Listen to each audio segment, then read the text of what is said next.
Muy buenos días, estimadas y estimados amigos. Bienvenidos a esta actividad donde Bayardo pues, nos va a hablar sobre la construcción del currículo compartido. Y bueno, nos va a dar una motivación sobre las 5 mentes del futuro y cómo está vinculado todo para que se vaya construyendo pues un currículo donde tengamos la participación de cada uno de todos nosotros. Le vamos a dar la palabra para que empecemos pues con esta charla, por favor, Bayardo. Bueno, muchísimas gracias. Muchas gracias, arquitecto Valladares.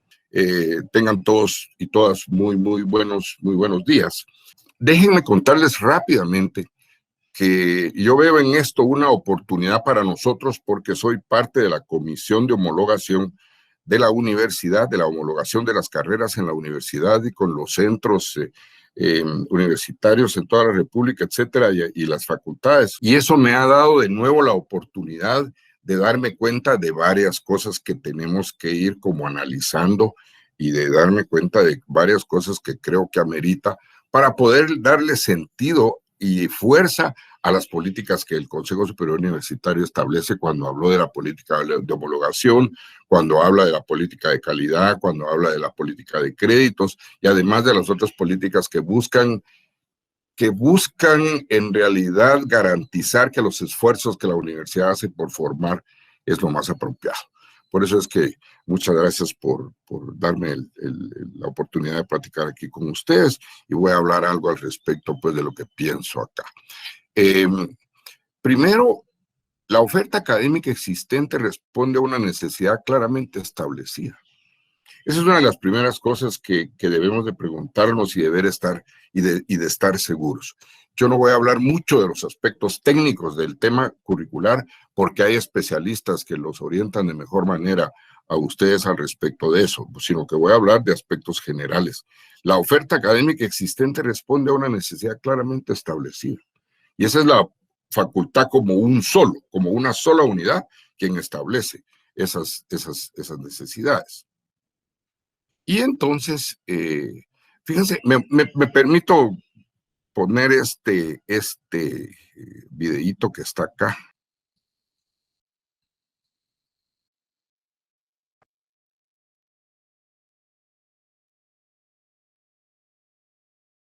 Básicamente, como ustedes pueden darse cuenta, yo iba a hacer la pregunta de si este es un símbolo de pobreza, si esto señala la pobreza, y dice uno, son personas de la India, ellos están sembrando arroz, y lo interesante porque no van hablando, nadie dice nada, lo único interesante que se pierde en el sonido es que el muchacho va diciendo y es increíble que la voz de él tiene dos razones. Una razón es el ritmo y la otra razón, la oración, ¿verdad? Por lo que están haciendo en la siembra del arroz. Y uno dice y se pone a discutir, ¿serán estos símbolos de pobreza? ¿Verdad? Falta de tecnología. Y pues muchas personas con quienes hemos platicado del tema, que tienen sus opiniones al respecto, dicen, bueno, el tema es que ellos tienen un estilo de trabajo para garantizar de la mejor manera posible que la cosecha del arroz para la cual están trabajando sea de lo mejor. Y no, porque uno se puede preguntar, ¿y por qué no tienen, qué sé yo, un caballo, un buey o algo jalando o arados especiales? Y parece que hay necesidad, naturalmente, de que haya una entrega en ese sentido. Y entonces yo me permito hacer una pregunta complicada. ¿Es esto parte de un currículum? Por favor, no piensen en un currículum de estudio al estilo de la universidad, sino parte de una estructura de aprendizaje, de verdad que aparece, ¿verdad? Y por eso es que esto da lugar a poder discutir de lo que pueda significar los esfuerzos que la gente hace y detectar necesidades, ¿verdad? De ahí tengo otra miren esta es muy interesante. Lo que ustedes ven, esta es una gota de agua en una hoja, y aquí hay 12 hormigas. Aquí hay, donde podemos ver, en esta parte que está acá, miren, aquí hay 12 hormigas que están distribuidas de una manera muy particular. Lo sorprendente es que se han dividido en 4 grupos de 3, y se supone, desde luego, Eso es en una hoja y esta es una gota de agua. Y se supone naturalmente que se han agrupado de esa manera para equilibrar la hoja y que la gota no resbale, ¿verdad? Para que puedan verdaderamente aprovechar ellos eso. Una de las maravillas de la naturaleza que nunca nos dejan de sorprender, ¿verdad? Y este es el tipo de coordinación que necesitamos llevar a cabo para poder actuar como sociedad. Desde luego que esto nada más es una manera de poder decir la importancia que tiene que nos pongamos de acuerdo para alcanzar un fin común, ¿verdad? Fundamentalmente a eso me refiero con una de estas cosas. Aquí, ¿cuáles son los problemas que queremos ayudar a resolver por medio de la formación de profesionales idóneos en cualquiera de las ramas del conocimiento? ¿Y cuál es la garantía de que lo estamos logrando? Ese es parte del trabajo y de la labor para poder tomar decisiones pertinentes en los estilos de trabajo que se tengan dentro de la Facultad de Arquitectura para formar el tipo de arquitecto necesario. Una de las cosas importantes es si existe un perfil de salida tanto de la universidad como de cada una de las carreras. Ustedes sí tienen un perfil de salida y la universidad también tiene un perfil de salida, que en mi opinión ya es el tiempo de revisarlo, ya es el tiempo de reacomodar cierto tipo de cosas dentro de ese perfil de salida, y ustedes también tienen su perfil para poder asegurarse de una cosa importante. ¿Cómo la organización curricular está realmente aportando para poder alcanzar el perfil comprometido? Por eso es que es tan, pero tan importante que todos, ¿verdad? Deben reconocer ese perfil, ¿verdad? Todos deben de reconocer ese perfil. ¿Por qué? Porque yo debo de garantizar que la organización curricular que tenemos está realmente aportando para alcanzar ese perfil que nos hemos propuesto y que en algún lugar está establecido y que me imagino que todos ustedes lo reconocen o deben de conocerlo, ¿verdad? Debe de ser no solo del conocimiento público, ese es el tipo de cosas que creo yo que todo el público deberá de saberlo, todos los que quieren ingresar a la universidad para llegar a ser arquitectos, etcétera, deben de conocer cuál es ese perfil de salida para reconocer qué es lo que la facultad como tal espera en la formación de un profesional con esas características, y en esa medida debemos de reconocer cómo la estructura curricular con la cual estamos operando apoya para alcanzar precisamente ese compromiso establecido en el perfil de salida. Pero eso es un trabajo de todos, no es un trabajo nada más de, a mí me toca dar matemática, a mí me toca dar física. Sí, yo soy profesor de matemática, pero a través de lo que hago en matemática estoy aportando para alcanzar el perfil propuesto. Yo soy el profesor de física, sí, pero yo definitivamente tengo que saber cómo mi asignatura está aportando para poder asegurar que ese profesional de la arquitectura tiene las características que ustedes y nadie más, ¿verdad? Las características que ustedes de una manera u otra tienen previamente establecidas, que se ha logrado a través, desde luego, de consensos. Por eso es que es tan importante el que trabajemos en equipo para poder alcanzar con toda seguridad lo que estamos logrando, ¿verdad? Por ejemplo, todos solemos asegurar que nuestros profesionales egresan con un conocimiento apropiado de la realidad nacional. Y la pregunta es si esa es una realidad general o particularizada. Cuando hablo de general o particularizada es porque obviamente el médico tiene su punto de vista de la realidad nacional, el abogado tiene su punto de vista de la realidad nacional, el ingeniero tiene su punto de vista de la realidad nacional, el mismo arquitecto tiene su particular punto de vista de la realidad nacional, pero tiene que haber también a su vez una realidad, una capacidad del análisis de la realidad nacional de manera completa. Por eso es que es tan importante saber cuántas de las asignaturas del plan de estudios, cuántas de las asignaturas señaladas dentro de esas estructuras curriculares aportan para asegurar esta competencia a la cual nos estamos refiriendo, ¿verdad? ¿Qué es lo que cada quien hace? Que eso es tan importante. Por eso es que todos los que trabajamos en una unidad académica y tenemos nuestra particularidad, nuestra particular especialidad, sí debemos platicar, debemos de asegurar de que sabemos cómo la especialidad que yo estoy haciendo en el momento para fortalecer lo que el currículum busca, está aportando para la formación de ese profesional. Yo debo de reconocer qué es lo que hace cada uno. Si tienen una asignatura que se llama sociología, por decir algo, ¿verdad? Entonces yo debo de reconocer como profesor de sociología que no le estoy dando sociología a sociólogos, que no le estoy dando sociología a abogados, etcétera, sino estoy trabajando una sociología para arquitectos y que por lo tanto debo de asegurarme que esa asignatura que yo estoy trabajando está fortaleciendo ese perfil de egreso que ha sido estructurado dentro del currículo. Una pregunta que siempre tenemos y que sobre todo apareció ahora con todo lo que nos ha pasado y que ya la traemos desde antes, estamos formando en la incertidumbre, ¿verdad? ¿Qué es lo que queremos? ¿Qué quiere decir eso de la incertidumbre? Es decir, ¿qué tanto estamos formando personajes que van a poder hacerle frente a problemas que en este momento no conocemos?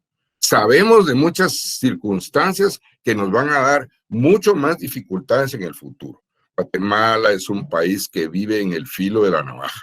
Las lluvias se acercan, de hecho ya están acá, vuelven a provocar toda la problemática que se tuvo en el 2020. Ojalá no lleguemos a la gravedad del 2020, pero ya estamos viendo todas estas cuestiones. Esa incertidumbre nos señala cómo le vamos a hacer frente a los problemas que no conocemos y cómo vamos a resolver los que conociendo no le hemos encontrado solución, ¿verdad?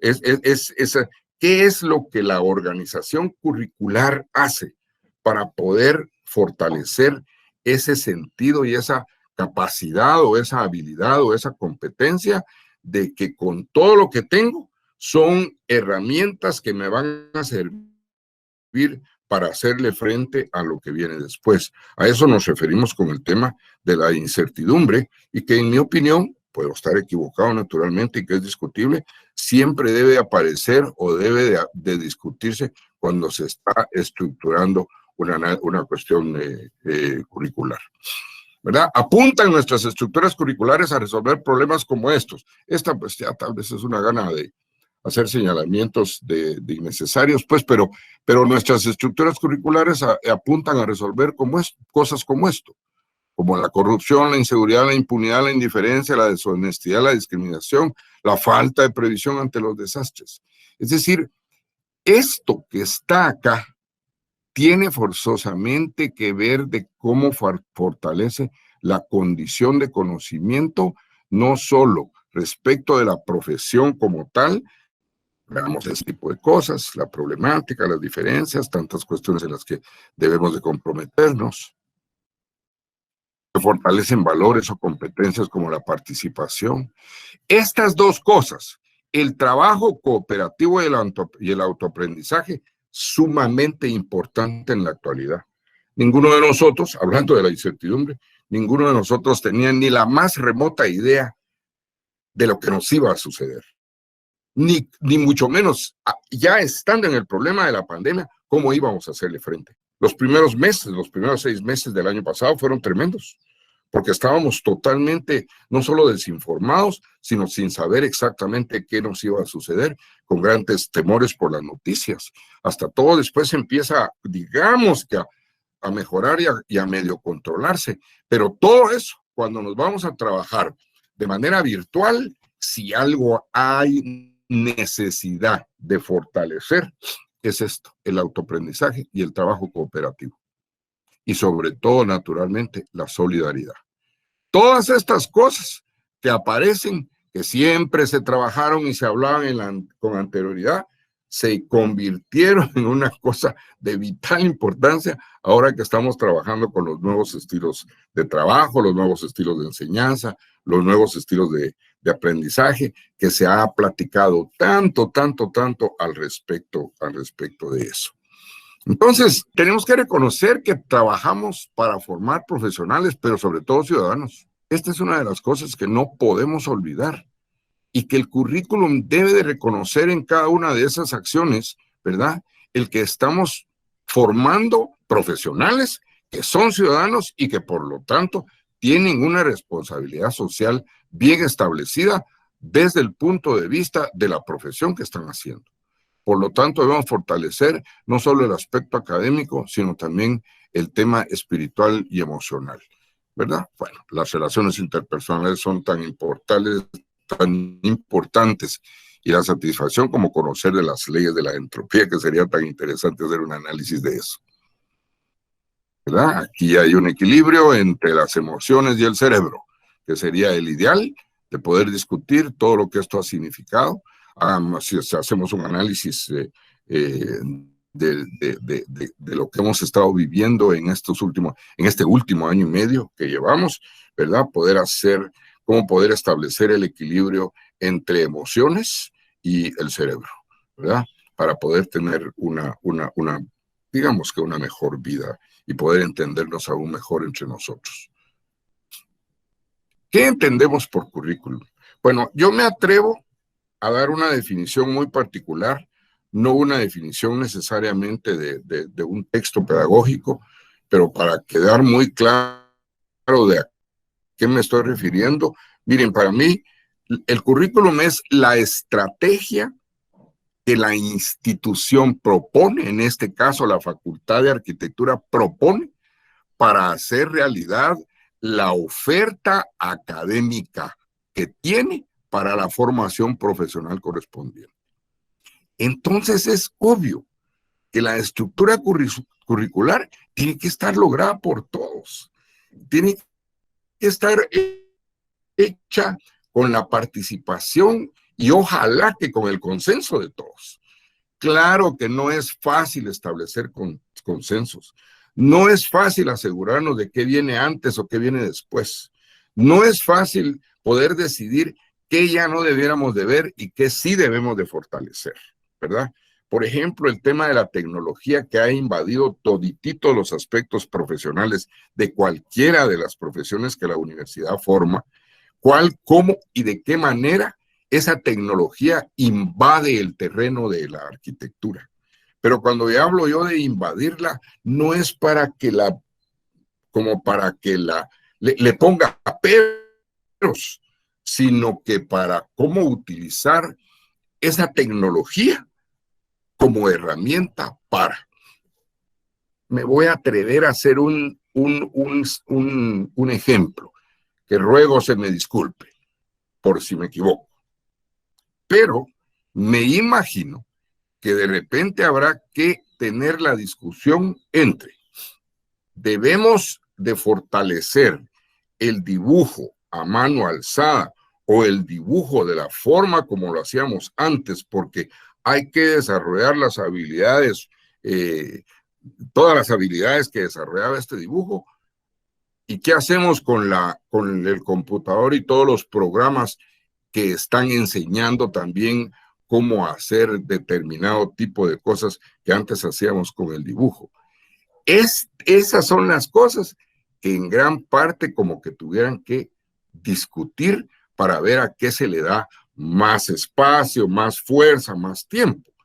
Uno no puede decir eso porque no, en mi caso no sé nada de arquitectura y entonces no sabría por qué parte inclinarme, pero son ustedes los que tienen precisamente que discutir al respecto de eso.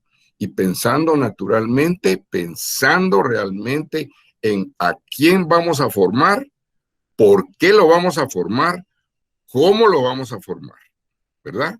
Para que satisfaga las condiciones y las necesidades naturalmente de una nación como la nuestra en lo que respecta a todo lo que tiene que ver con arquitectura.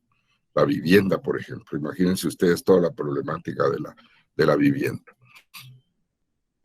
Entonces, ¿hacia dónde hay que enfocarnos? Y aquí es donde también aparece una propuesta interesante. Este señor Howard Gardner, que es uno de los profesores de educación en Harvard, escribe de entre todos sus libros un libro que se llama Las 5 mentes del futuro. Estas mentes del futuro no habla de personas, sino habla de conductas, sino habla de pensamiento y habla de acciones que hay que tomar en cuenta para. Y entonces yo me atrevo a hacer la propuesta para que entendamos sobre todo la importancia que tiene, colegas desde el punto de vista docente, naturalmente, disculpen, no desde el punto de vista,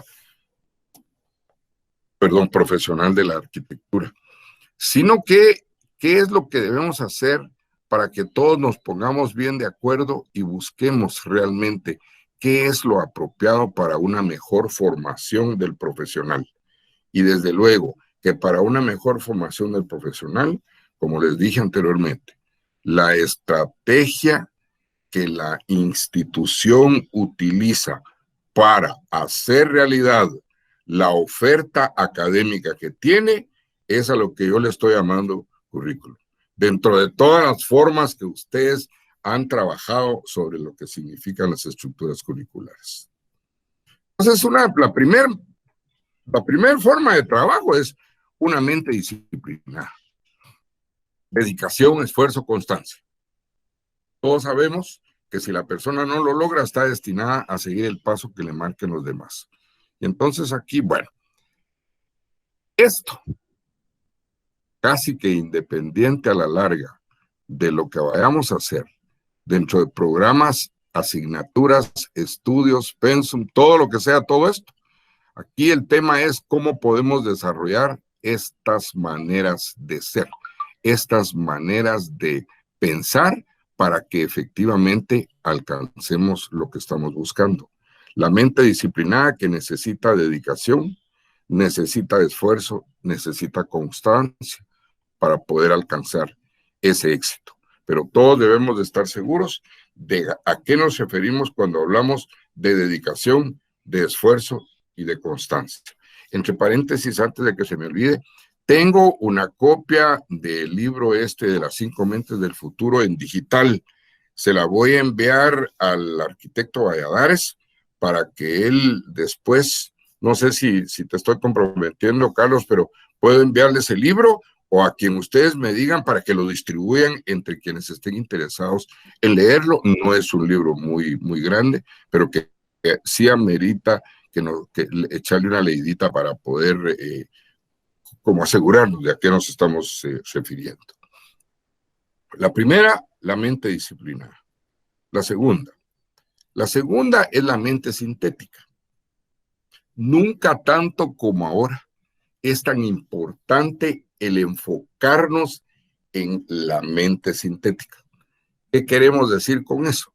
Pues es la capacidad de adquirir información relevante de muchas fuentes y de resumirla sin que pierda sentido. Nunca tanto antes como ahora, esta cuestión se vuelve una cuestión casi de vitalísima importancia.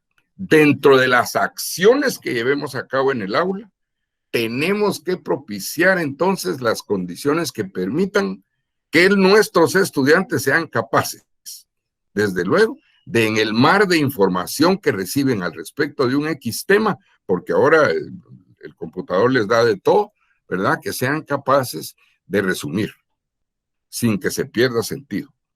Y a la vez de hacer ese resumen sin que se pierda sentido, que se haga accesible a los demás, ¿verdad? Porque si no, no tendría sentido.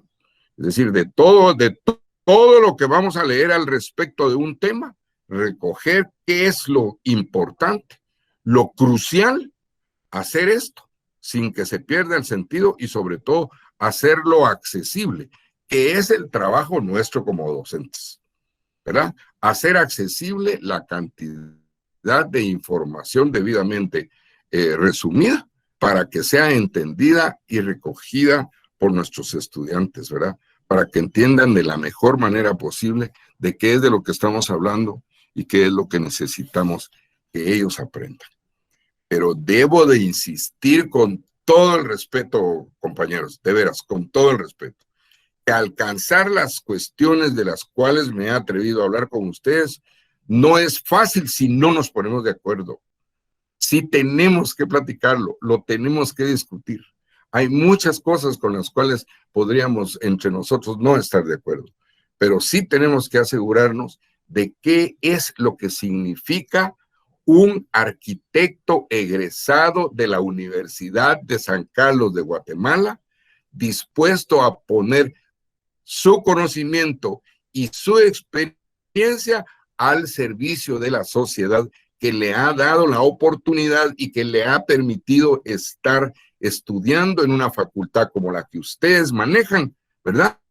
Y que le da sentido y prestigio académico, y ojalá que un prestigio social en el reconocimiento de lo que el arquitecto hace, no solo en lo que se refiere a construcciones, sino en lo que se refiere al tema social. Porque uno de los grandes problemas que Guatemala tiene, ¿verdad? De las pocas cosas que yo puedo hablar al respecto de ese punto, y como platicarlo con ustedes, es la vivienda. El problema de la vivienda es uno de los problemas que no sé qué va a suceder en los siguientes 20 años. Ya desde antes alguien venía hablando mucho del tema. Y ahora a ustedes, yo me imagino a un arquitecto luchando con su mente para poder hacer diseños que satisfagan. ¿Qué satisfagan? Pues a veces en lo mínimo, ¿verdad? ¿Cuáles son las necesidades reales de viviendas que permitan, desde luego, que nosotros como seres humanos nos podamos desenvolver sin sentir que estamos en cajas, pues, ¿verdad? Que es otro tema del cual habría que platicar. Luego viene, ya van dos mentes entonces, ¿verdad? La mente sintética y la mente disciplinada. Ahora veamos la mente creativa. Aquí me voy a detener un poquito más. La mente creativa no se está refiriendo a la formación de genios.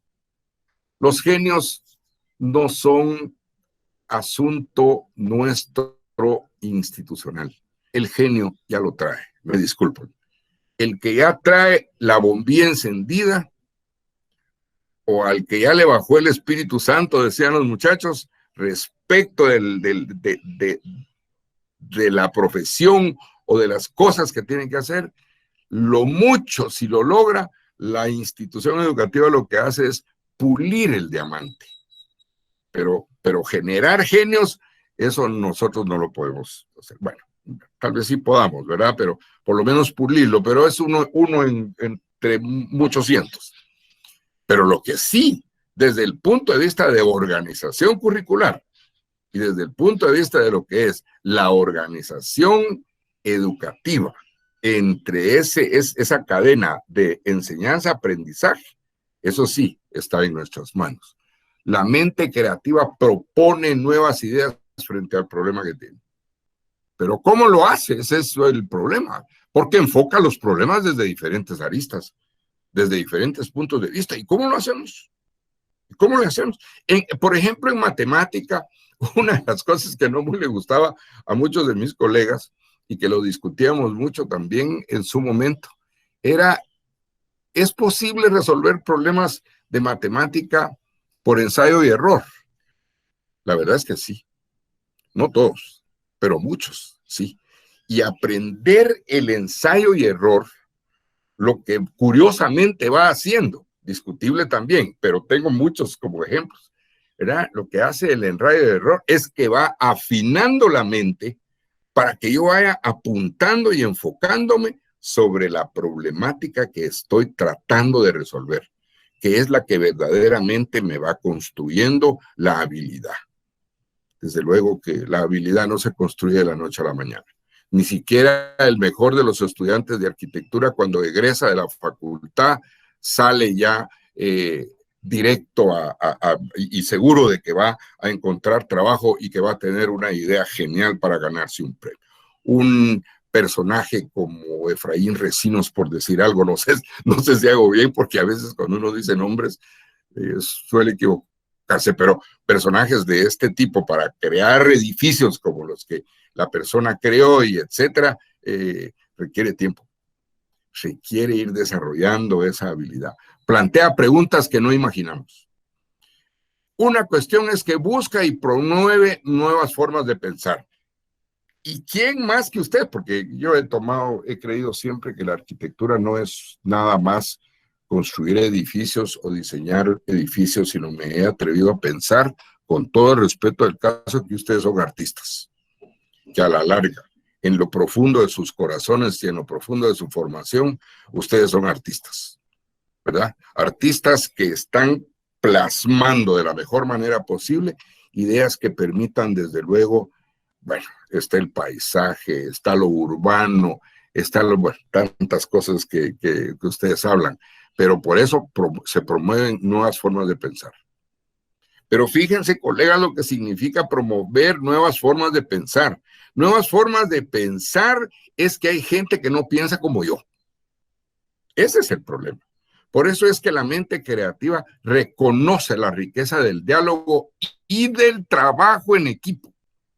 Yo me emociono a veces en estas discusiones porque he vivido mucho el tema de la importancia del diálogo y del trabajo en equipo, en muchos aspectos, colegas, en los aspectos ideológicos, políticos, en los aspectos educativos, imagínense la importancia que tiene que quienes construyen o reconstruyen todas las ideas curriculares para propiciar la formación de un profesional, tienen que dialogar. Es que no puedo imaginarme de otra manera el que una carrera pueda garantizar de la mejor manera posible que el profesional que egresa de su escuela es el profesional idóneo, por lo menos para darle respuesta a las necesidades que el país pueda tener.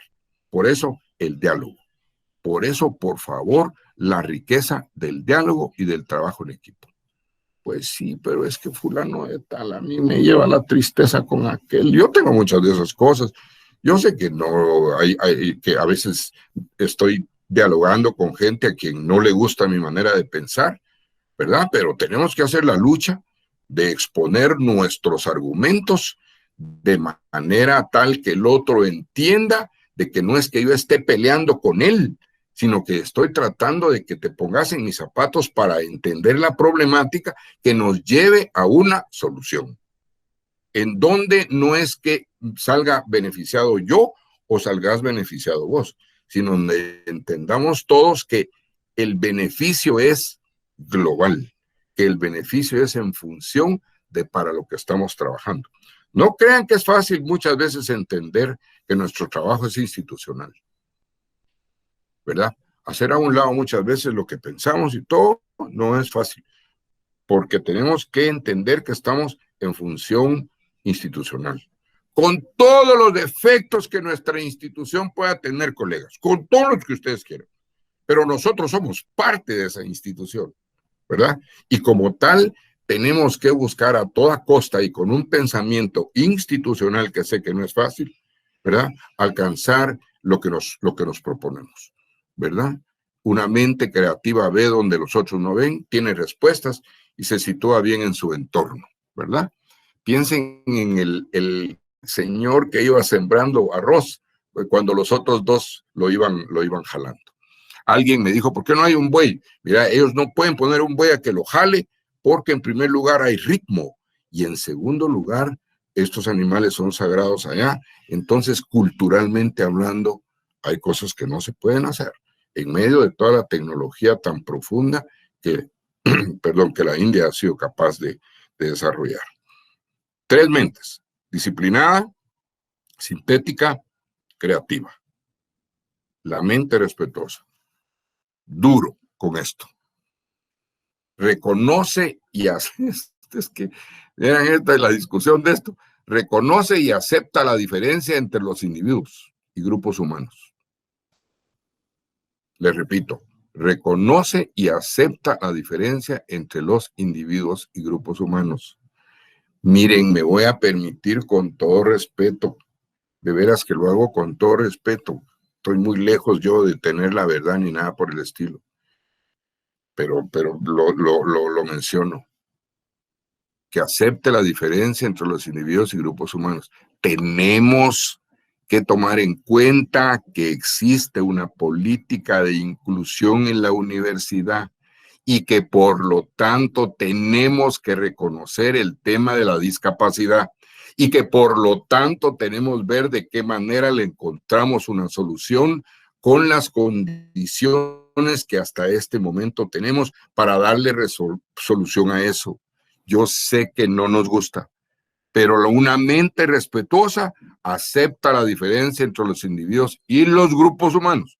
Acabo de poner un problema real, muy real, que estamos viviendo. No voy a entrar en mucha explicación del tema, no viene al caso, porque tenemos que tomar algunas decisiones, entre los cuales cada facultad está involucrada, desde su particular punto de vista. Puedo poner un montón de ejemplos en los años, en el montonarracatajal de años que tengo. Tuve una década, entre otras, de trabajar con el tema de educación bilingüe y lo que significaba verdaderamente llevar la educación hacia afuera, lo que significaba verdaderamente el estar con guatemaltecos que no hablaban español, el entender lo que era la cosmogonía verdaderamente de los pueblos mayas, ¿verdad? Cómo la escuela iba a poder trabajar todo eso. Es tremendo. Es tremendo. Lo fregado a veces es que uno cree que uno es el poseedor de la verdad, y no es cierto.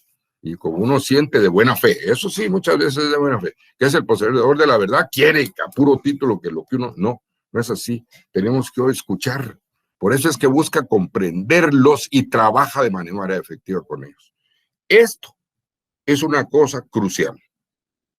De veras, colegas, la intolerancia y la falta de respeto a los demás es peligroso, pero fíjense, es peligroso para el desarrollo del país. Pero yo estoy hablando no solo de nosotros, colegas, sino estoy hablando de que estamos formando individuos que además de profesionales son ciudadanos y que entonces, además de conocer mucho del espacio, para que tenga sentido lo que su profesión hace, repito que perdón si digo chifladuras, sí es cierto que la intolerancia y la falta de respeto a los demás es peligrosa para el desarrollo del país. Porque esto genera guerras. Miren cómo estamos. Si no hay mucha necesidad de explicar eso. Yo sé que es una de las cosas más difíciles de entender y de promover. Porque aquí lo fregado también, colegas, es que no solo lo debemos hacer hacia el interior nuestro, sino debemos de entenderlo bien para promoverlo con nuestros estudiantes, para que la mente de nuestros estudiantes en sus acciones sea una mente respetuosa, porque son ciudadanos, además de profesionales, son ciudadanos y tienen mucho que hacer afuera de las paredes de la universidad. 4 mentes, ya llego a la última.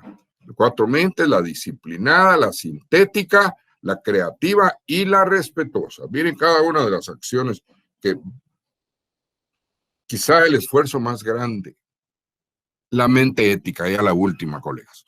Quizá el esfuerzo más grande. Reconoce el imperio de la ley.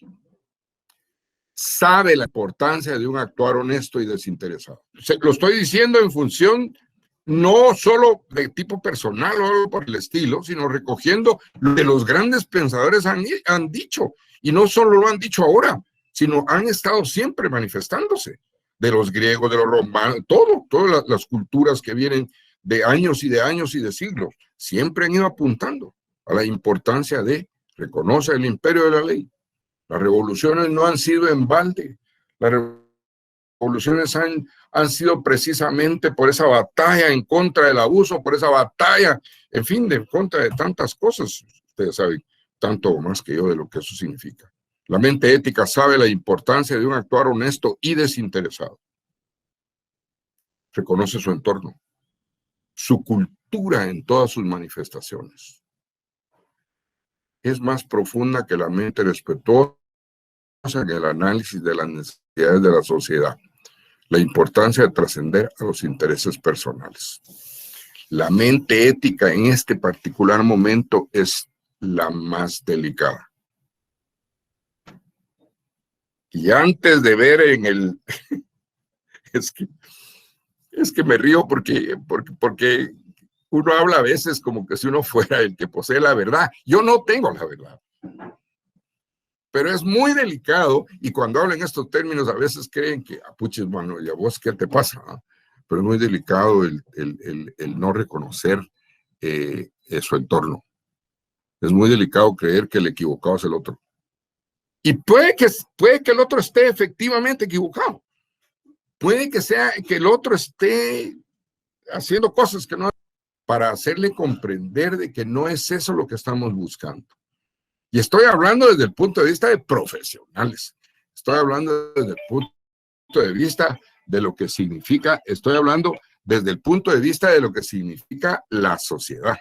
Y estoy hablando desde el punto de vista de lo que la institución, de que esa enorme institución que se llama Universidad de San Carlos de Guatemala, a quien le endosan lo tricentenario, a quien le dan la responsabilidad enorme de muchas cosas, la única universidad nacional, ¿verdad? Y pública. Por eso es que si hablamos de estructuras curriculares, tenemos que reconocer hacia dónde apuntamos.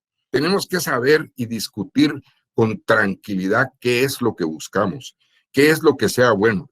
Puede que alguien venga y me diga, no necesitamos ya más matemática en la carrera de arquitectura, pero eso es una grosería. ¿Cómo se te puede ocurrir que no vas a dar matemática ¿cómo se llama? En la formación de un arquitecto? ¿Por qué pensás de esa manera? Y me sulfuro y todo, pero el otro me va a explicar sus razones.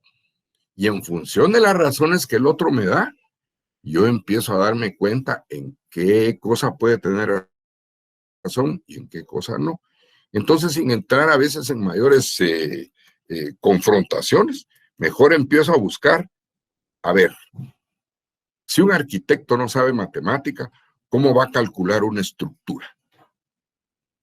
¿Verdad? Por ejemplo, ¿verdad? Si un arquitecto no sabe matemática, ¿cómo va a hacer para entender el espacio? Para calcular las áreas y reconocer volúmenes.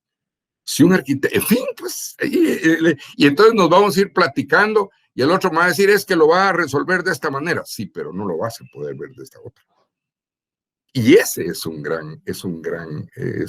gran discusión, ¿verdad? ¿Cómo lograr de que entendamos que debo de reconocer mi entorno, la cultura en todas sus manifestaciones? Eso incluye toda la gente que no nos gusta, si toda la gente que no nos gusta y que piensa de manera diferente nos pone pero tenemos que convivir con ellos. Por eso es que es más profunda que la mente respetuosa. Y por eso la importancia de trascender a los intereses personales. Es muy complicado de lo que hablamos. Por eso es que cuando alguien me dice, ¿qué hace una estructura curricular? ¿Qué es lo que hace verdaderamente un currículum en una institución educativa? ¿Qué es lo que hace? Garantiza una formación que está plasmada en el compromiso mío de querer formar a un profesional con tales y tales y tales características. Y entonces el perfil de egreso se manifiesta de manera tal de que debo de reconocer que si quiero este perfil de egreso, tengo que tener toda una organización curricular, ¿verdad? Para poder encontrar ese camino. Y obviamente, colegas, ¿quiénes hacen en realidad la estructura curricular? Nosotros. Nosotros le damos sentido al currículo. Porque eso sí, todo el mundo sabe verdaderamente de que uno puede tener un currículum genial en la mano, pero si como maestro soy medio chuecón, la cosa no va a funcionar como debe ser. Y de esa misma manera también sé que un currículum no muy bueno, medio chuecón, en manos de un buen maestro, también es aprovechable la oportunidad de poder establecer esas relaciones que permitan verdaderamente esa formación.